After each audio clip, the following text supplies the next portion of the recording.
स्वागत है आपका हमारे YouTube चैनल अनबॉक्सिंग कहानी पर। आज की कहानी का शीर्षक है प्रेम के बोल। तो चलिए शुरू करते हैं। एक गांव में एक मजदूर रहा करता था जिसका नाम हरिराम था। उसके परिवार में कोई नहीं था। दिन भर अकेला मेहनत में लगा रहता था। दिल का बहुत ही दयालु और कर्मों का भी बहुत अच्छा था। मजदूर था, इसलिए उसे उसका भोजन उसकी मजदूरी के बाद ही मिलता था। आगे पीछे कोई न था, इसलिए वो इस आजीविका से संतुष्ट था। एक बार उसे एक छोटा सा बछड़ा मिल गया। उसने खुशी से उसे पाल लिया। उसने सोचा आज तक वो अकेला था, अब वो इस बछड़े को अपने बेटे के जैसे पालेगा। हरिराम का दिन उसके बछड़े से शुरू और उसी पर खत्म होता। वो रात दिन उसकी सेवा करता और उसी से अपने मन की बात करता। कुछ समय बाद बछड़ा बैल बन गया। उसकी जो सेवा हरिराम ने की थी, उससे वह बहुत ही सुंदर और बलशाली बन गया था। गांव के सभी लोग हरिराम के बैल की ही बातें किया करते थे। किसानों के गांव में बैल की भरमार थी, पर हरिराम का बैल उन सब से अलग था। दूर दूर से लोग उसे देखने आते थे। हर कोई हरिराम के बैल के बारे में बातें कर रहा था। हरिराम भी अपने बैल से एक बेटे की तरह प्यार करता था। भले खुद भूखा सो जाए, लेकिन उसे हमेशा भरपेट खिलाता था। एक दिन हरिराम के स्वप्न में शिव का नंदी बैल आया। उसने उससे कहा कि हरिराम, तुम एक निस्वार्थ सेवक हो। तुमने खुद की तकलीफ को छोड़कर अपने बैल की सेवा की है, इसलिए मैं तुम्हारे बैल को बोलने की शक्ति दे रहा हूँ। इतना सुनते ही हरिराम जाग गया और अपने बैल के पास गया। उसने बैल को सहलाया और मुस्कराया कि भला एक बैल बोल कैसे सकता है। तभी अचानक आवाज आई, बाबा, आपने मेरा ध्यान एक पुत्र की तरह रखा है। मैं आपका आभारी हूँ और आपके लिए कुछ करना चाहता हूँ। यह सुनकर हरिराम घबरा गया। उसने खुद को संभाला और तुरंत ही बैल को गले लगाया। उसी समय से वह अपने बैल को नंदी कहकर पुकारने लगा। दिन भर काम करके आता और नंदी से बातें करता। गरीबी की मार बहुत थी। नंदी को तो हरिराम भरपेट देता था, लेकिन खुद भूखा सो जाता था। यह बात नंदी को अच्छी नहीं लगी। उसने हरिराम से कहा कि वो नगर में सेठ के पास जाए और शर्त रखे कि उसका बैल नंदी 100 गाड़ी खींच सकता है, और शर्त के रूप में सेठ से 1000 मोहरे ले ले।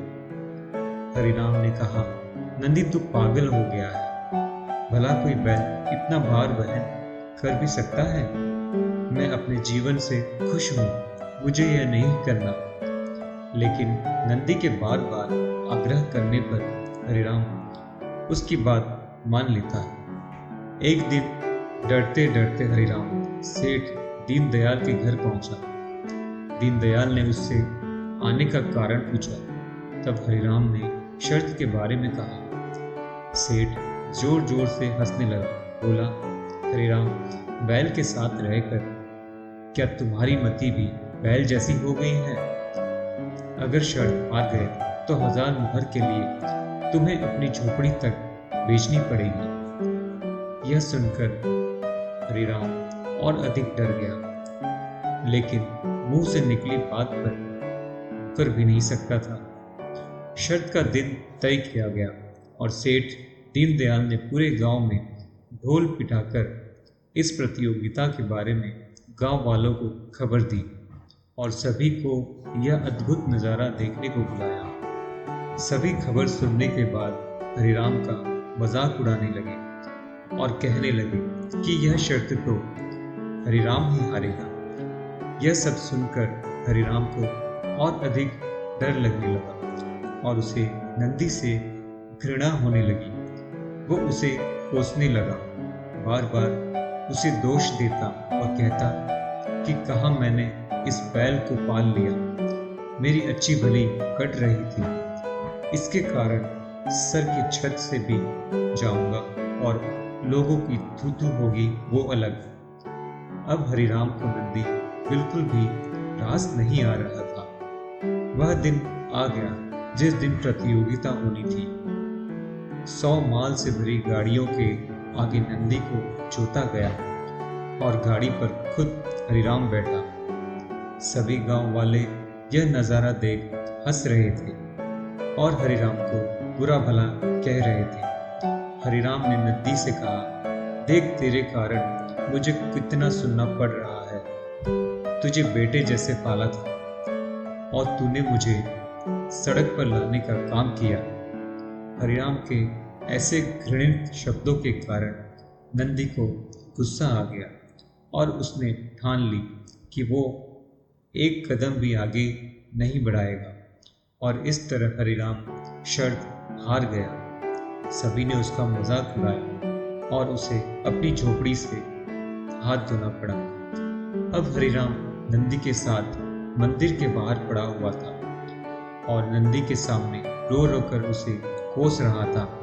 उसकी बातें सुन नंदी से रहा नहीं गया और उसने कहा, बाबा यह सब तुम्हारे कारण हुआ। यह सुन हरिराम चौंक गया और उसने गुस्से में पूछा कि क्या किया मैंने, तुमने भांग खा रखी है? तब नंदी ने कहा कि तुम्हारे प्रेम के बोल के कारण ही भगवान ने मुझे बोलने की शक्ति दी और मैंने तुम्हारे लिए यह सब करने की सोची, लेकिन तुम उल्टा मुझे ही कोसने लगे और मुझे भला बुरा कहने लगे।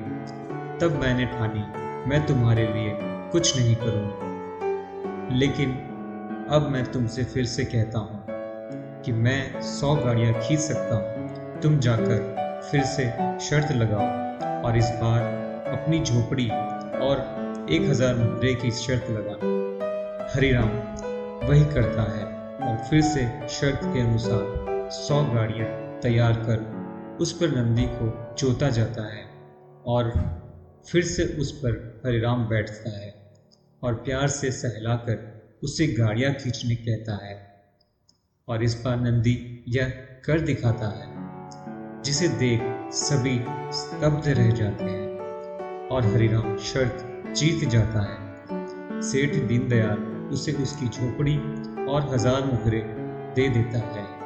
दोस्तों, प्रेम के बोल कहानी से यही शिक्षा मिलती है कि जीवन में प्रेम से ही किसी को जीता जा सकता है। कहते हैं प्रेम के सामने ईश्वर भी झुक जाता है, इसलिए सभी को प्रेम के बोल ही बोलना चाहिए। धन्यवाद।